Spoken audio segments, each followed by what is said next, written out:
बिस्मिल्लाहिर्रहमानिर्रहीम। आज से हम काजी इकराम बशीर ऑफिशियल के नाम से अपने नए यूट्यूब चैनल का आगाज़ कर रहे हैं। आज से तकरीबन 2 माह पहले जब नेशनल असम्बली में तहरीक अदम एतमाद पर वोटिंग होनी थी और सुप्रीम कोर्ट ऑफ पाकिस्तान ने उसके लिए एक दिन मुकर्रर कर दिया था और PTI की हुकूमत के जो स्पीकर थे उनकी कोशिश थी कि रात के 12 बजे तक भी सुप्रीम कोर्ट के अहकामात पर अमल दरामद ना किया जाए। चुनांचे फिर एक दफ़ा सुप्रीम कोर्ट के दरवाजे खुले और ये एहसास दिलाया गया हुकूमत वक्त को कि आप तौहीन अदालत से गुरेज करें और जो नेशनल असम्बली की कार्रवाई है उसको आगे बढ़ाएं। नतीजतन उस रात जो वोटिंग हो गई तो 174 वोटों से जनाब इमरान खान की हुकूमत को आईनी तौर पर बरतरफ किया गया, डिसमिस किया गया और वो पाकिस्तान के पहले वज़ीर आज़म हैं जिनको तहरीक अदम एतमाद के ज़रिए से बरतरफ किया गया। इससे पहले जनाब इमरान खान ने पूरा महीना ये कोशिश की कि तमाम हुकूमती वसाइल और ज़राए इस्तेमाल करके KPK की हुकूमत के वसाइल और ज़राए इस्तेमाल करके और तमाम सूबे जो उनके ज़ेरे असर थे, तमाम वो ताकतें, तमाम वो इदारे जो उनके ज़ेरे असर थे, उनके ज़रिए से इस तहरीक अदम एतमाद को नाकाम बनाएं या इसका सामना ना करना पड़े। मैंने चूँकि मैं तारीख़ का तालिब इल्म रहा हूँ तो 1947 से लेकर 2022 तक की जितनी भी हुकूमतें पाकिस्तान में आई हैं उनका बड़े गहरी नज़र से हमेशा मुशाहिदा किया है और हुकूमतें बदलती भी रही हैं, लेकिन ये पहली हुकूमत इस तरह की तब्दील हुई है कि गोया इन्होंने एक तूफ़ान बदतमीज़ी और एक शोरे के अमल जो है वो बर्पा कर दिया है। क्योंकि ये चैनल जो है ये गैर जानबदार चैनल है और ये पाकिस्तान के मफादात को मद्देनज़र रखेगा और इसमें उन पेशावर किस्म के लोगों को इनवाइट नहीं किया जाएगा, उनको मदऊ नहीं किया जाएगा जो तकरीबन हर चैनल पर उन्होंने अपनी इजारादारी बना रखी है और गोया वो चंद ही शुक्रात और बुकरात हैं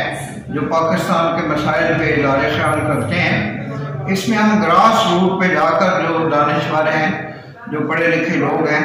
जो पाकिस्तान के अवाम हैं, पाकिस्तान के जो तमाम तबके हैं, तमाम पार्टियों के जो लोग हैं, उनसे हम तबादला ख्याल करेंगे और पाकिस्तान की मौजूदा सूरत हाल में एक बेहतर सूरत हाल पैदा करने की कोशिश करेंगे। हमें यकीन कामिल है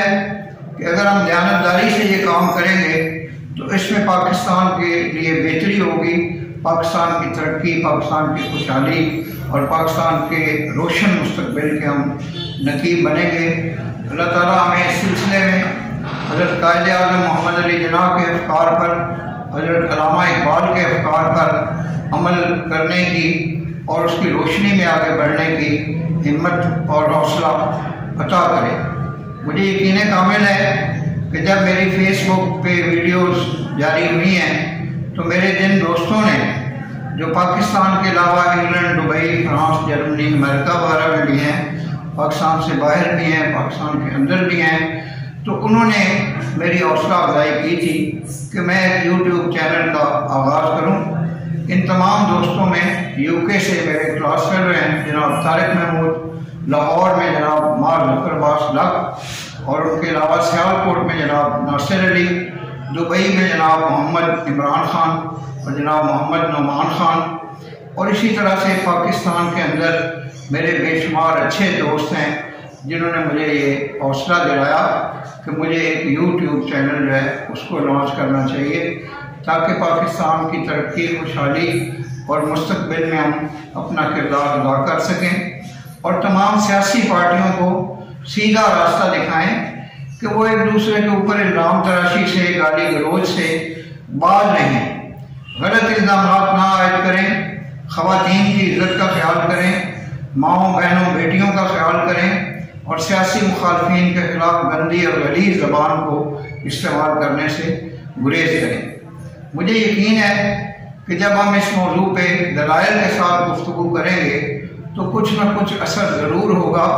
मुझे याद आ रहा है कि जब हज़रत इब्राहीम अलैहिस्सलाम को आछे नमरूद में डाला गया था तो एक परिंदा अपनी चोंच में चंद कतरे पानी के लेकर आया था ताकि वो इस आग को बुझा सके। इस वक्त भी जो आग लगी हुई है मफादात की, हुकूमती जो क़यादत है उसको हासिल करने की, कुर्सी की, इक़्तिदार की, नाजायज़ मफादात की, तो हमारा ये चैनल उसमें एक अहम मस्बत किरदार अदा करेगा। मेरे सामने इस वक्त जो पाकिस्तान के चैनल हैं उनमें जनाब मुजीबुर रहमान शामी, जनाब कामरान खान, जनाब शाहजेब खान ज़ादा, जनाब कामरान शाहिद और उनके अलावा डॉक्टर शाहिद मसूद और बेशुमार ऐसे अच्छे एंकर्स हैं जो कि एक मस्बत किरदार अदा कर रहे हैं पाकिस्तान की सूरत हाल को बेहतर बनाने में। और मेरे नज़दीक तमाम पॉलिटिकल पार्टीज़ का एहतराम, तमाम पॉलिटिकल लीडर्स का एहतराम वाजिब है, अलबत्ता हम उनको कोई सीधा रास्ता दिखा सकते हैं। तो आज के लिए इतना ही, और मैं इसमें दुआ गो हूँ कि अल्लाह ताला हमें हिम्मत और तौफीक दे कि हम पाकिस्तान के आला तरीन मकासद के लिए काम कर सकें। वमा अलैना इल्लल बलागुल मुबीन। आपका बेहद शुक्रिया। पाकिस्तान जिंदाबाद।